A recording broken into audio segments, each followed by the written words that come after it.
ఏ పంట దిగుబడి అయినా ఆరోగ్యవంతమైన నారుమడి పెంచడంపైనే ఆధారపడి ఉంటుంది. అందుకే నారుమడి దశలోనే రైతులు శ్రద్ధ వహించాలి. ఇప్పుడు 100% మంది రైతులు హైబ్రిడ్ విత్తనాలనే ఎక్కువగా వాడుతున్నారు. వీటి ధర కూడా ఎక్కువగానే ఉంటుంది. కాబట్టి ప్రతి విత్తనాన్ని మొక్కగా మలిచేటట్లు చూసుకోవాలి. కానీ చాలా వరకు సాంప్రదాయ పద్ధతిలోనే నారును పెంచుతున్నారు. కొంతమంది ప్రో ట్రేలలో నార్ల పెంపకం చేపడుతున్నారు. ప్రస్తుతం ఖరీఫ్ కూరగాయల సాగు చేసే రైతులు నాణ్యమైన నారు అంది రావటానికి ఎలాంటి యాజమాన్య పద్ధతులు చేపట్టాలో సూచిస్తున్నారు బెల్లంపల్లి కృషి విజ్ఞాన కేంద్రం శాస్త్రవేత్త స్రవంతి.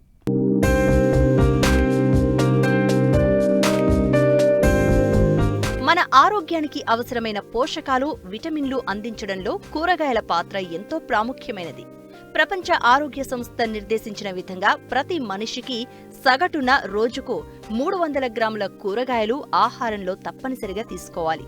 కానీ మన దేశంలో కేవలం 230 గ్రాములు మాత్రమే లభ్యమవుతున్నాయి. కావున కూరగాయల ఉత్పత్తిలో 2వ స్థానంలో ఉన్నప్పటికీ ఉత్పాదకతలో వెనుకబడి ఉన్నాం. భారతదేశంలో ముఖ్యంగా మన తెలుగు రాష్ట్రాల్లో ఏడాది పొడవునా కూరగాయలు పండించుటకు అనువైన వాతావరణ పరిస్థితులు ఉన్నప్పటికీ దిగుబడి తక్కువగా ఉంది. సాధారణంగా కూరగాయలు ఖరీఫ్, రబీ, వేసవి కాలాలలో సాగు చేస్తారు. రబీ, వేసవితో పోలిస్తే ఖరీఫ్లో దిగుబడి ఎక్కువగా ఉంటుంది.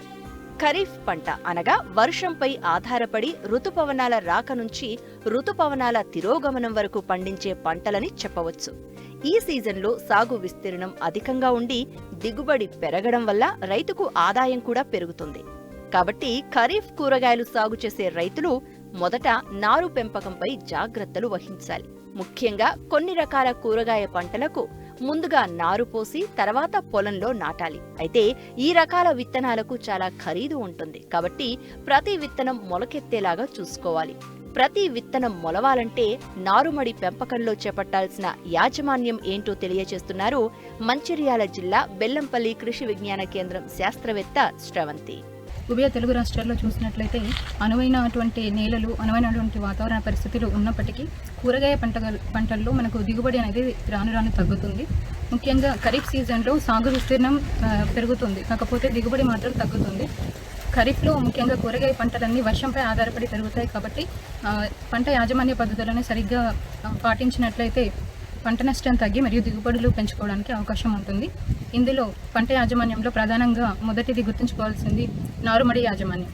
ముఖ్యంగా ప్రధాన కూరగాయలు అనేటువంటి టమాటా, మిర్చి మరియు వంకాయలు నారుమడి అనేది చాలా ముఖ్యమైనది. మరి ఈ విధంగా నారుమడిలో పెంచుకున్నటువంటి నారు అనేది చాలా దృఢంగా ఉండి మరి దాని వేరు వ్యవస్థ అన్ని మొలకలకు సమానంగా ఉండడం వలన, అన్ని మొక్కలు సమానంగా పెరగడం వలన ఒకే సమయానికి అన్ని మొక్కలు ప్రధాన పొలంలో నాటిన తర్వాత కోతకు వచ్చి ఒకేసారి దిగుబడి తీసుకోవడానికి అనుకూలంగా ఉంటుంది. ముఖ్యంగా నారుమడిని మనం ఏ విధంగా తయారు చేసుకోవాలి? మనం ఒక ఎకరానికి సరిపడా మనము నారు పెంచుకోవాల్సినట్లయితే మనకు దాదాపు 40 చదరపు మీటర్ల స్థలం అనేది అవసరం ఉంటుంది. ఈ నారుమడిని మనము తయారు చేసుకునే ముందే మనం పొలాన్ని మంచిగా దుక్కిదున్ని 3 నుంచి 4 సార్లు కరెక్ట్గా దుక్కిదున్ని చదును చేసుకోవాలి. దుక్కిదున్నే సమయంలోనే మనము దాదాపుగా 40 చదరపు మీటర్ల స్థలానికి మనము దాదాపుగా 40 కిలోల బాగా మాగినటువంటి పశువుల ఎరువును మరియు 4 కిలోల సూపర్ ఫాస్ఫేట్ను, అదేవిధంగా ఒక 2 కిలోల అజోస్పైరిల్లంని కలుపుకోవాలి. అదేవిధంగా వేపపొడి ఒక 10 కిలోలు వీలైతే చల్లుకోవాలి. ఎంత విస్తీర్ణంలో పెంచుకోవాలి అంటే మనకు దాదాపుగా ఒక నారుమడి అయితే దాదాపు 1 మీటర్ వెడల్పు మరియు 4 నుంచి 5 మీటర్లు పొడవు కానీ, లేదంటే 3 నుంచి 4 మీటర్ల పొడవు కానీ పెట్టుకోవాలి. లేదంటే 1 మీటర్ వెడల్పుతో 40 మీటర్ల పొడవు కూడా మనము అంటే మన పొల సౌకర్యాన్ని బట్టి మనము వేసుకోవచ్చు. ఈ విధంగా నారుమడిని వేసవి కాలంలో అయితే మనం సమాంతరంగా వేసుకుంటాం. కానీ ఖరీఫ్ సీజన్లో అంటే ముఖ్యంగా వానాకాలంలో అయితే వర్షానికి ఎక్స్పోజ్ అవ్వకుండా మనము ఎత్తైనటువంటి నారుమడిని మనం ప్రిపేర్ చేసుకోవాలి. అంటే కనీసము భూమి నుండి 15 సెంటీమీటర్ల ఎత్తుకు కానీ, లేదంటే 6 అంగుళాల ఎత్తులో కానీ మనము ఈ నారుమడి అనేది ప్రిపేర్ చేసుకోవాలి. ఈ విధంగా నారుమడి ప్రిపేర్ చేసుకున్న తర్వాత ప్రిపేర్ చేసుకోకంటే ముందు కూడా అంటే వారానికి ముందు కూడా మనము ఈ కాపర్ ఆక్సిక్లోరైడ్ని మనము కొంచెం వారం ముందుగానే ఒక 2 రోజుల ముందుగానే నారుమడి మొత్తం తడిచేలాగా చల్లుకున్నట్లయితే మనకు డాంపింగ్ ఆఫ్ కానీ, వేరుకులు తెగులు ఇటువంటి సమస్యలు రాకుండా ఉంటుంది. ఈ విధంగా విత్తనం విత్తే ముందే మనం నారుమడిలో తగిన జాగ్రత్తలు తీసుకోవాలి. ఈ విధంగా ఎత్తైన నారుమడిలో నారు విత్తేటప్పుడు మనము విత్తన మోతాదు కూడా చాలా ముఖ్యమైనది. ముఖ్యంగా చూసినట్లయితే సూటి రకాల్లో తీసుకున్నట్లయితే టమాటోలో మనకి దాదాపుగా 200 గ్రాముల విత్తనం సరిపోతుంది. అదే వంకాయలో అయితే మనకు సూటి రకాలకి దాదాపుగా 250 నుంచి 260 గ్రాముల విత్తనం అనేది సరిపోతుంది. అదే మిరపలో అయితే మనకు దాదాపుగా ఒక 650 గ్రాముల విత్తనం అనేది సరిపోతుంది సూటి రకాలకు. అదే సంకర విత్తనాలకైతే అంటే హైబ్రిడ్ రకాలకైతే మనకు టమాటోలో దాదాపుగా 70 నుంచి 80 గ్రాముల విత్తనం సరిపోతుంది. వంకాయలో అయితే మనకు దాదాపుగా 120 గ్రాముల విత్తనం సరిపోతుంది. అదే మిరపలో అయితే మనకు దాదాపుగా 100 గ్రాముల విత్తనం అనేది సరిపోతుంది. నాణ్యమైన విత్తనాల ఎంపిక ఎంత ముఖ్యమో శుద్ధి చేసిన విత్తనాన్ని నాటుకోవడం కూడా అంతే ముఖ్యం. విత్తన శుద్ధి వల్ల విత్తనం నేల ద్వారా వచ్చే పురుగులు, తెగుళ్ల నుండి పంటను కాపాడుకోవచ్చు. కాబట్టి కనిపించని శిలీంధ్రాల బారి నుంచి విత్తనాలను రక్షించుకోవాలంటే విత్తన శుద్ధి తప్పక చేయాల్సి ఉంటుంది. విత్తనం విత్తే ముందు ముఖ్యంగా చేయవలసింది విత్తనాన్ని శుద్ధి చేసుకోవడం. కూరగాయ పంటల్లో ముఖ్యంగా మిరప, వంకాయ, టమాటోకి అయితే మనము దాదాపుగా కేజీ విత్తనానికి 3 గ్రాములు థైరామ్ లేదా క్యాప్టన్తో మనం విత్తన శుద్ధి అనేది చేసుకోవాలి. విత్తన శుద్ధి చేసుకున్న తర్వాత మనము తర్వాత 4 గ్రాముల ట్రైకోడర్మా విరిడే కల్చర్ను కూడా విత్తనానికి పట్టించాలి. ఈ విధంగా కేజీ విత్తనానికి పట్టించాలి. ఈ విధంగా పట్టించిన తర్వాత ఈ విత్తనాన్ని మనము ఆ నారుమడిపై లైన్ సోయింగ్ అంటే లైన్లలో నాటుకోవాలి. నాటుకునేటప్పుడు మనము కనీసం ఆ వరుసల మధ్య 10 సెంటీమీటర్ల దూరాన్ని పాటించాలి. అదేవిధంగా విత్తనాన్ని 1 నుంచి 2 సెంటీమీటర్ల లోతులో మనం విత్తనాన్ని నాటుకోవాలి. ఈ విధంగా విత్తనాన్ని నాటుకున్న తర్వాత ఆ విత్తన వరుసలను మనం ఖచ్చితంగా ఇసుక మరియు కొంచెం మాగినటువంటి పశువుల పేడతో మనము కవర్ చేసుకోవాలి, అంటే కప్పుకోవాలి.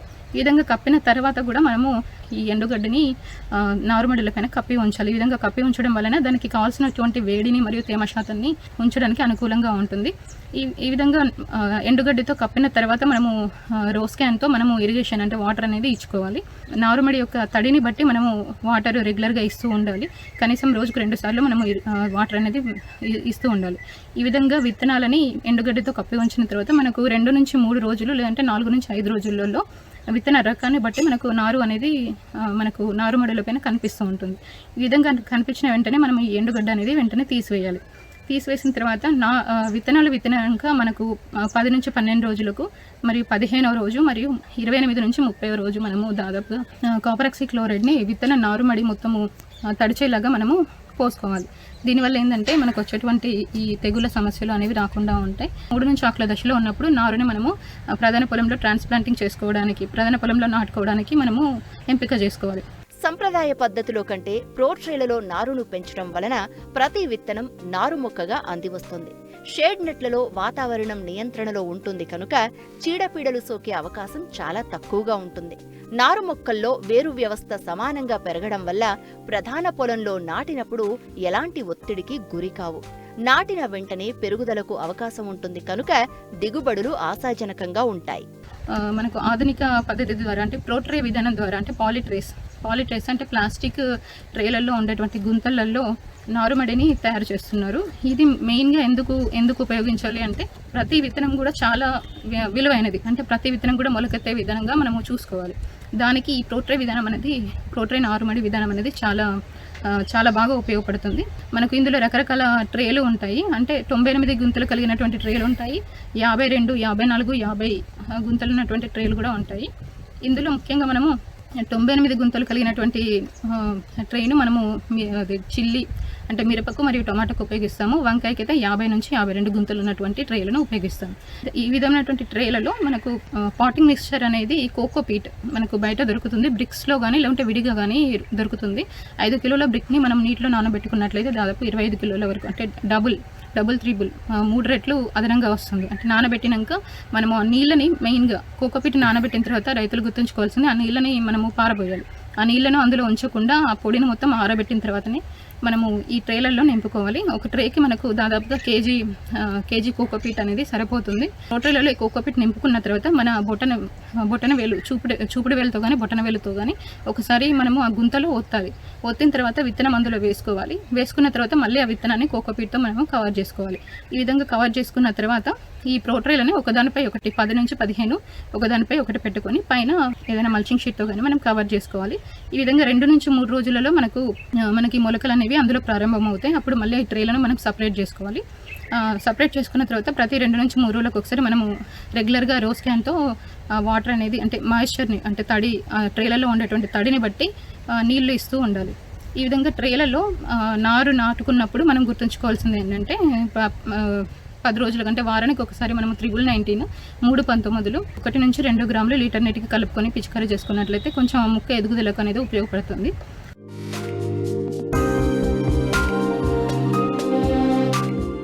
మరిన్ని ఆసక్తికరమైన విశేషాలతో ప్రతిభా బయోటెక్ సమర్పించు మట్టి మనిషి కార్యక్రమంలో మళ్ళీ కలుసుకుందాం. అంతవరకు సెలవు. నమస్కారం.